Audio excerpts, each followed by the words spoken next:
Hello and welcome to Martin's Money Mutterings. This week's headlines: totally new cashback maximizer tool to really save on Christmas shopping. Interest rates were cut last week, what you need to be doing if you're a saver or a borrower.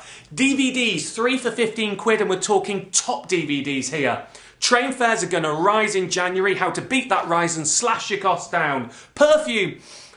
Beautiful smell, beautiful price too, how to get the cheapest perfume in time for Christmas. New mobile phone deal, top deal for low users, really good one that. And gas and electricity, the time to switch traffic light is ticking from green, bang, over to amber. Hello, welcome to Martin's Money Muttering. Self-evidently, I'm Martin. What's it all about? Easy. Each week I send an email from the site with about 40 different ways to save money. This is the video or audio commentary that goes with it. But, don't just listen or watch. You need to have the email in front of you to make any sense at all of what I'm about to go all over. So go to moneysavingexpert.com/latest tip for all the info. Now there's a new big tool on the site this week. It's called the Cashback Site Maximizer, and it's all about giving you more money on your shopping for Christmas or anything that you do. But I'm going to take you back to basics first. If you're shopping, the first place to start is to go to a shopbot, a shopping robot, a price comparison site that will search a range of internet retailers to find you the cheapest. Those are websites like PriceRunner or Kelku or shopping.com. Then after that, what you want to do is see if you can get any money back on top. And to do that, you go to a cashback website. Now these are websites like Quidco or Top Cashback, and they work a very special way. You see, what happens is, like many websites, they get paid when you click through from them to a retailer, say Tesco Direct will pay them. But unlike most websites, they give you a portion of what they're paid back to you.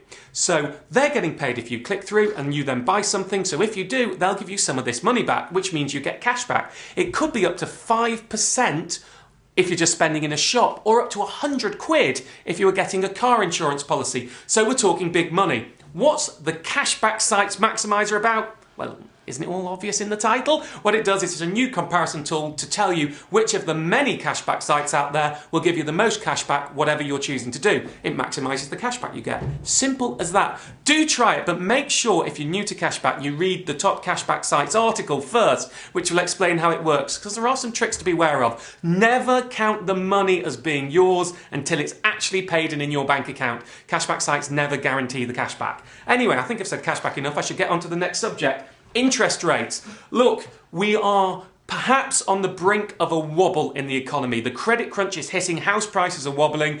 The Bank of England are certainly worried because they cut interest rates last week by a quarter of a percent in order to stimulate growth.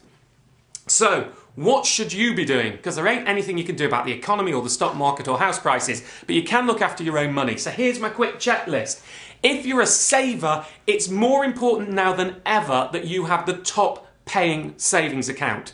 The problem is this: the best buy tables are lying right now, because after the rate cut last week, lots of bank accounts are dropping their rates. So who's going to be top of the best buy table? Anyone who hasn't dropped their rate yet, because they're artificially going to be higher. So we've added in a base rate leveler into the savings articles, telling you who's dropped their rates and who hasn't, so you can do a proper comparison to make sure you're maximising your interest. Now, if you've got a mortgage, existing mortgage holders, unless you're on a fixed rate, you're going to benefit from this rate cut. About 20 quid per month per £100,000 of mortgage. That's how much better off you'll be. But if you're looking for a new mortgage or you're remortgaging right now, I'm afraid the rate cut last week really won't be much of a boon for you. The credit crunch means lenders don't have much money to borrow themselves, which means the rates are going up when we borrow. So even though base rates came down, new mortgage rate deals have hardly moved at all. And actually, some predictions are the situation's going to get worse in the beginning of next year, which means if you want a new mortgage or you're about to remortgage, the sooner you do it, the cheaper. Simple as that. Loans? Easy peasy. If you got a loan, it's going to be almost undoubtedly a fixed rate, so you're not affected. If you want a new loan, sadly again, the credit crunch means their prices probably aren't going to be coming down. Credit cards are so blooming expensive anyway that base rate moves don't really impact them. If you've got a secured loan, which is a loan secured on your house, one of those hideous consolidation loans they advertise on the television that you might have noticed I'm not a big fan of, well, you're probably in trouble at the moment because their rates are going up hugely. One of the reasons, because they have variable rates over 25 years. It's like a mortgage, but double the cost. And it's going to be very difficult. Right now, you need to look at your finances, you need to give yourself a money makeover, you need to go through the problem debts article on the site, and you need to try and clear that secured loan if you possibly can. If not, take a deep breath and try and cut your costs on everything else so you can still afford the repayments. If you can't afford the repayments, go get free debt help from someone like Citizens Advice, Consumer Credit Counselling Service, National Debt Line. But deal with it. Don't hide your head in the sand. Right, on to something a bit more fun. That wasn't that much fun, was it? Train fare rises. Is that fun? I don't know where I'm going, but I'm going to keep talking. That's what I do. Train fare prices are going up on the 2nd of January, an average of 5% up to 15%. What do you do? Well, the first thing, if you've got a season ticket, you make sure if it's about to run out any time in January, you buy it on the 1st of January or before, not the 2nd. You could be talking 200 quid difference on a season ticket in the new prices. For everyone else, I've updated the way to get cheap train fares article. There are 3 main ways. Of course, there's the buying early, use a rail card, yada, yada, yada, that everybody knows about. But there are 3 hidden tricks. But what you have to do, very importantly, this is logic. We're talking about train fares. You take the ball of logic and you go like this and chuck it in the bin. Because logic bears no semblance whatsoever to the way to get cheap train tickets. Rule number 1. Single saver tickets are often cheaper than return tickets. Makes no sense. 2 single savers will beat a return ticket. Shouldn't do, but does. So always check out the cost of single tickets. Rule number 2. Splitting your tickets for the same journey can save you a fortune. I always use the same example because it's such a good one. If you look for the cheapest standard return fare from London to Penzance, it will cost you 240 quid. If instead, because the train stops in Bristol, you buy a ticket from London to Bristol, Bristol to Penzance, and then the ticket back from Penzance back to Bristol and Bristol back to London on the same train, in the same seat, at the same time, it'll cost you £80. 240 to 80. Nonsense, mad, but true. And you can do that on fares all across the country. Rule number 3, only pay peak fares for the peak portion of your journey. Well, following on from the logic of the last one, if you're getting on a train in peak time and the journey lasts 2 hours but only half an hour of it is in peak, only get a ticket up to the first stop that's in peak time and then buy a separate ticket off peak for the rest of your journey. Those are just 3 quick tips. Read the article for loads more. You can slash train fares by up to 75% by being clever. Next! DVDs.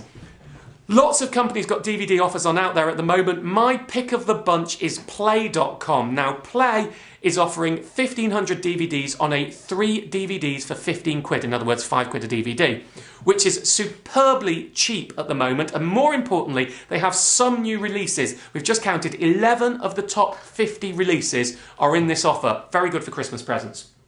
What else did I want to talk about? Perfume. Cheap perfume is available. New article on the site going through. There's actually a cheap perfume calculator which will do... That's not a calculator. What are you talking about, man?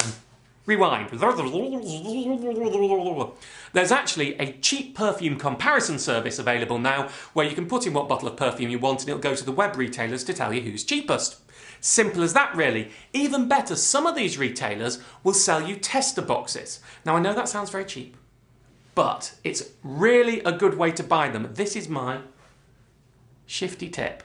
But don't tell the money-saving girlfriend. Hopefully she won't have watched this far. This is what you do. You order the tester boxes, which are about a quarter of the price sometimes as the main perfume. Then you go and buy yourself a bottle for a box for a couple of quid, a nice box. Put the tester in there, wrap a ribbon round it, and you make it look as if you've actually gone to loads of effort because you bought this lovely box as well as just the perfume. But actually, you've saved a fortune in doing so. Don't feel bad about it. If you're on a budget especially, it's a beautiful present and you're saving money. And that's a present in itself, if you ask me.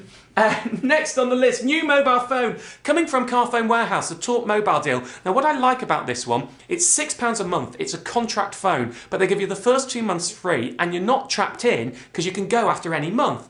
Now at 6 quid a month with 2 months free, that means over the first year you'll only pay £60. And that's roughly equivalent to a pay-as-you-go mobile phone. More importantly, you get 50 calls a month and 50 free minutes included in that. So unlike a pay-as-you-go, you've got all these calls going on a month. So it's really good for low users. Having said that, once you use your allocation, the call costs are heavy. So anyone who's going to use their calls quite a lot shouldn't be going for it and should be using my normal method, using the comparison services to find the cheapest. But if you're a low mobile phone user, this is actually going to be a lot cheaper than using a pay-as-you-go phone. Really interesting one there. Next! Almost at the end, don't worry, going for it this week, aren't I? Next, gas and electricity. Now, you'll remember that on the site there's a time to switch traffic light. This is because normally what happens, British Gas say will increase its prices, and all the comparison services who make money when you switch, guess what they say? I know, shock and horror, they say, switch, switch, go, switch, switch, and they get paid when you do so. Actually, the logic's totally flawed, because if it looks like this, British Gas has increased its prices. None of the others have. You do a comparison, one of those guys will be cheaper. But when British Gas or Powergen increases its prices, you can bet your bottom dollar the others will follow within 3 or 4 weeks. So any comparison you do at that time is completely false, which is why I have a traffic light on the site saying when it's good and when it's a bad time to switch. Now what I've done at the moment, it was green, it was time to switch. I've switched it to amber, which means switch but with caution. This is because in January, it's very likely quite a few companies are going to raise prices. Now, if you've never switched gas and electricity before, go and switch, and remember, you can get cash back or a bottle of wine for doing so. But if you have switched before, while you'll save now, the likelihood is you will have to switch again next summer. And that's why we've gone to amber from green. That's nearly it for this week, except to say, Christmas may still seem a couple of weeks away, but it isn't online because the last order dates from many online retailers tend to be around the 14th to the 18th of December. So what we've done is we've compiled all the last order dates in an article for you. If you are going to buy online, and remember that is often the cheapest way to do it, you need to get your skates on. But of course, all the articles I talked about earlier will show you exactly how to get it cheapest. That's it from me. Only one muttering left before Christmas. Hooray! I hope you save some money.